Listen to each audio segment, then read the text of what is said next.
सोचिए, एक बार आप एक ऐसी लड़ाई में फंसे हों जिसका रास्ता आपको पता था, सिर्फ आधा। जाना तो आप जानते थे, लेकिन निकलना नहीं। और चारों तरफ दुश्मन हो, कोई मदद ना हो, कोई रास्ता ना दिखे। क्या आप फिर भी लड़ते या हार मान लेते? आज जो कहानी मैं आपको सुनाने वाला हूं, वो एक ऐसे लड़के की है जिसने अधूरे ज्ञान के साथ पूरी हिम्मत से लड़ाई लड़ी। उसका नाम था अभिमन्यु। महाभारत का वो योद्धा जिसे आज भी लोग याद करते हैं, न इसलिए कि वो जीता, बल्कि इसलिए कि वो टूटा नहीं। और मैं आपसे वादा करता हूं, जब आप इस कहानी को पूरा सुनेंगे तो आप अभिमन्यु को सिर्फ एक पौराणिक किरदार नहीं, बल्कि खुद में देखेंगे। क्योंकि उसकी हर तकलीफ आपकी जिंदगी में भी कहीं ना कहीं जरूर है। अभिमन्यु का जन्म भी किसी साधारण बच्चे जैसा नहीं था। उसके पिता थे अर्जुन, महाभारत के सबसे बड़े धनुर्धर, और मां थी सुभद्रा, भगवान कृष्ण की बहन। तो सोचिए, जब ऐसे मां बाप हों तो बच्चा कैसा होगा। लेकिन अभिमन्यु की असली विरासत उसके खून में नहीं, उसके कानों में आई।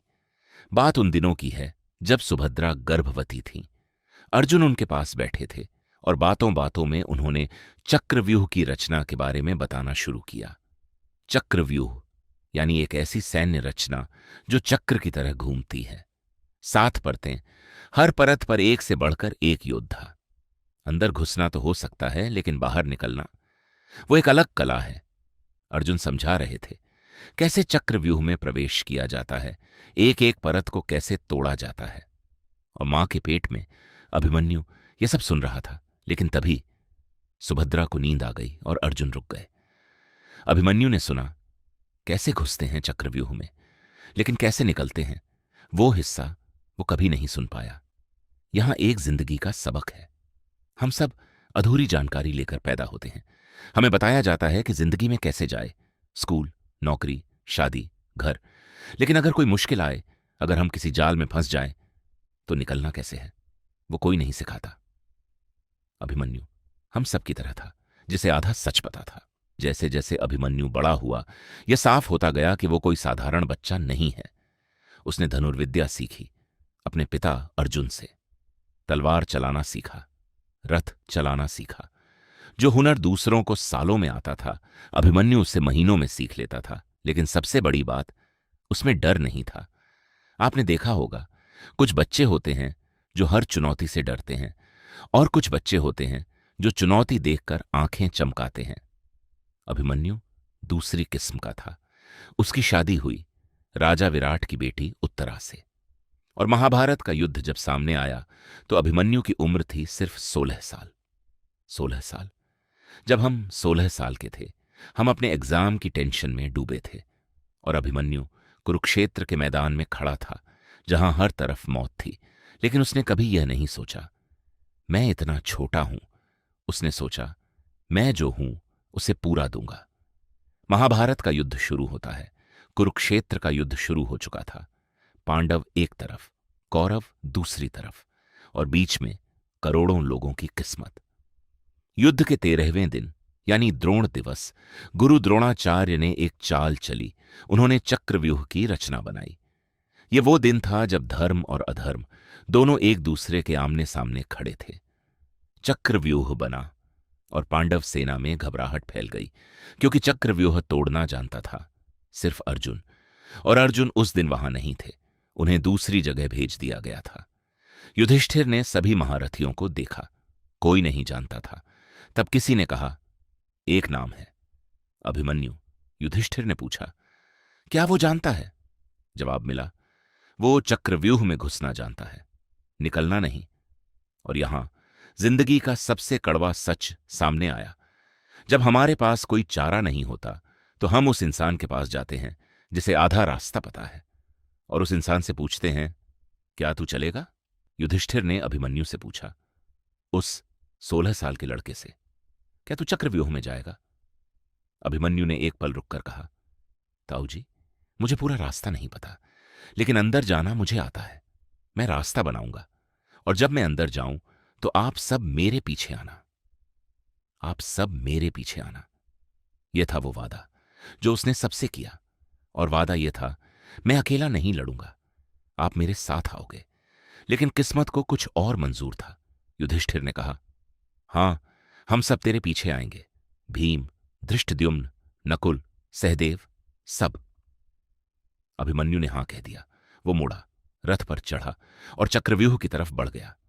ये वो पल है जो मुझे हर बार रुलाता है, क्योंकि अभिमन्यु जानता था रास्ता अधूरा है, लेकिन उसने ये नहीं सोचा कि मैं तैयार नहीं हूं। उसने सोचा, मैं जितना जानता हूं उतने से शुरुआत करता हूं। क्या आपने कभी ऐसा किया है, जब आपको लगा मुझे सब नहीं पता, लेकिन जो पता है उससे शुरू करता हूं? यही तो साहस है। अभिमन्यु चक्रव्यूह में घुसा। पहली परत तोड़ी, दूसरी परत तोड़ी, तीसरी, चौथी, पांचवीं। वो एक के बाद एक परत दर परत तोड़ता गया, और बाहर पांडव सेना जो उसके पीछे आने वाली थी, जयद्रथ ने उनका रास्ता रोक लिया था। जयद्रथ, जिसे भगवान शिव से वरदान था कि वो एक दिन के लिए पांडवों को रोक सकता है, और उसने वो वरदान आज इस्तेमाल किया। भीम लड़ा, धृष्टद्युम्न लड़ा, लेकिन जयद्रथ टस से मस नहीं हुआ। अंदर अभिमन्यु अकेला था। पीछे मुड़कर देखा, कोई नहीं। वो वादा, हम तेरे पीछे आएंगे, टूट चुका था। लेकिन अभिमन्यु रुका नहीं। उसने सोचा नहीं, मुझे धोखा हुआ। उसने सोचा नहीं, अब क्या करूं। उसने बस लड़ना जारी रखा। और यहां है वो सबक जो आज के इंसान को सबसे ज्यादा चाहिए। जिंदगी में कई बार ऐसा होता है, आप किसी काम में कूदते हैं इस भरोसे के साथ कि कोई आपके साथ है, और बाद में पता चलता है आप अकेले हैं। वो दोस्त नहीं आया, वो पार्टनर नहीं आया, वो टीम नहीं आई। उस पल सबसे आसान काम होता है हार मान लेना, बाहर आ जाना। अभिमन्यु ने वो नहीं किया। वो 7 परतों तक लड़ा, अकेला। अभिमन्यु को रोकना संभव नहीं। एक एक करके कर्ण, द्रोण, अश्वत्थामा, दुर्योधन सब उस पर टूट पड़े। लेकिन नियम था, एक योद्धा पर एक ही योद्धा एक बार में हमला कर सकता है। उन्होंने वो नियम तोड़ा। कर्ण ने पीछे से उसका धनुष तोड़ा, किसी ने उसके रथ के घोड़े मार डाले, किसी ने उसका रथ तोड़ा। 7 महारथियों ने एक साथ एक 16 साल के लड़के पर हमला किया। धर्म था एक पर एक, लेकिन उस दिन धर्म की हत्या हुई। और फिर भी अभिमन्यु ने हथियार नहीं डाले। धनुष टूट गया, उसने तलवार उठाई, तलवार टूटी। उसने रथ का पहिया उठाया, पहिया भी टूटा। वो नंगे हाथों से लड़ता रहा, नंगे हाथों से, घायल, अकेला, चारों तरफ दुश्मन, और वो लड़ता रहा।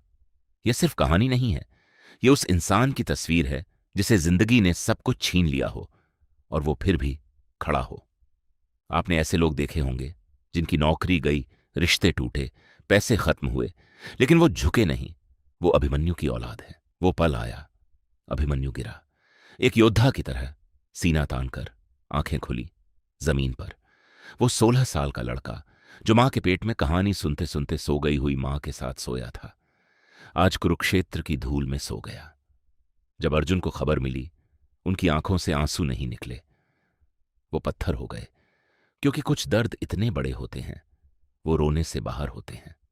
और भगवान कृष्ण जो हमेशा मुस्कुराते थे, वो उस दिन चुप थे। पूरी पांडव सेना रोई, लेकिन क्या जानते हो, अभिमन्यु की मौत ने अर्जुन को वो ताकत दी जिसने जयद्रथ का अंत किया, वो ताकत जिसने कुरुक्षेत्र का पासा पलटा। कभी कभी एक इंसान की कुर्बानी हजारों को जिला देती है। और आपकी जिंदगी, आप सोच रहे होंगे, ये तो पुरानी कहानी है, मेरी जिंदगी से क्या लेना देना। रुकिए, जरा सोचिए, क्या आपने कभी एक काम शुरू किया जिसकी पूरी जानकारी नहीं थी और डर के बावजूद शुरू किया? वो था आपका चक्रव्यूह। क्या आपने कभी किसी के वादे पर भरोसा किया और वो वादा टूटा? आप अभिमन्यु की तरह अकेले थे। क्या आपने कभी ऐसी सिचुएशन में खुद को पाया जहां सबने आप पर एक साथ हमला किया? सिस्टम ने, लोगों ने, हालातों ने। वो था आपका 7 महारथियों का हमला। और क्या आप फिर भी उठे? तो आप अभिमन्यु हैं। अभिमन्यु सिर्फ एक नाम नहीं है, वो एक जज्बा है। वो जज्बा जो कहता है अधूरे ज्ञान के साथ भी चलते रहो। वो जज्बा जो कहता है अकेले हो तो भी मत रुको।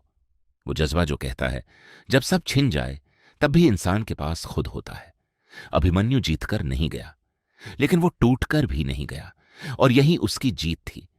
आज जब भी जिंदगी आपको किसी चक्रव्यूह में धकेले, जब रास्ता अधूरा लगे, जब साथी छोड़ जाए, जब हथियार टूट जाए, तो एक बार याद कर लीजिए वो 16 साल का लड़का जो जानता था वो इस जाल से निकल नहीं सकता, फिर भी वो अंदर गया, क्योंकि उसे लगा शायद मैं दूसरों के लिए रास्ता बना सकता हूं। अभिमन्यु मरा नहीं, वो हर उस इंसान में जी रहा है जो टूटने के बाद भी खड़ा है। जय श्री कृष्ण।